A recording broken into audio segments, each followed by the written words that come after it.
As an American, I do my best to support my local professional mountain bike countrymen to prove that we are the best.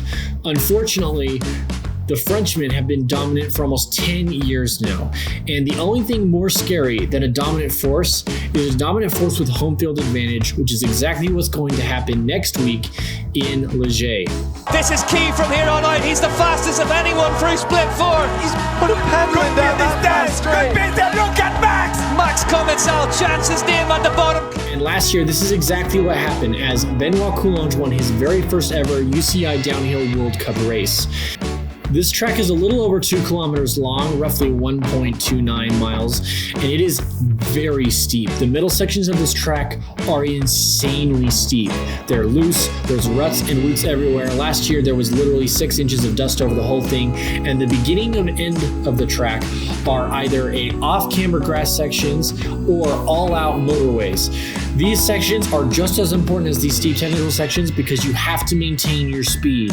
When you're not in a speed tuck, you're pedaling as hard as you can. These sections are just as important as any other part of the track. This is one of the few tracks where there is no sections where you can kind of rest and let off. It is go, go, go from the very, very beginning. Expect riders who do well in segments 1, 2, 3 to get passed up later on as either their endurance builds up or they let off the gas near the end.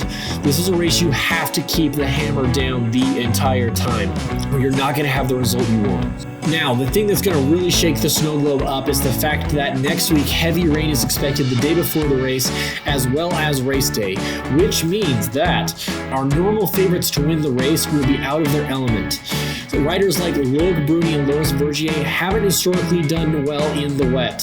Now, I do still expect a top 10 or top 10 finish, but I don't expect a podium from either of these racers. The racer who's going to do well here is going to exceed in finding the traction in the track, staying on the edges of the track, cutting corners where it's still it's not as packed down, or keeping that good support on the edges of the course.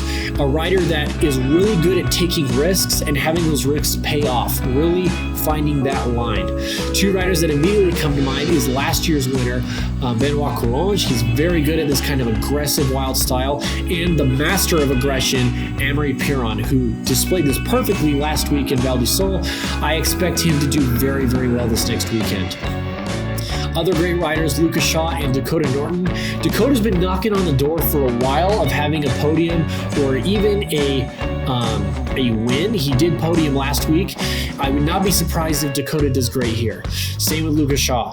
I can't believe I'm saying this, but kind of a dark horse to pick to win this would be Finn Isles. Finn really hasn't had a standout run this year, and I expect that I expect at either this race or later on this year, he will have a fantastic run that'll keep you on the edge of your seat. And I would not be surprised if he steals one here. Troy Brosnan has been great all year as well, and I would not be surprised to see him take a podium.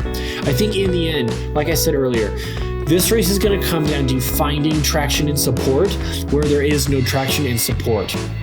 And an absolute masterclass example is Amaury Pierron's last race run in Val d'Isole. So if you're interested, watch that here. Peace, everybody.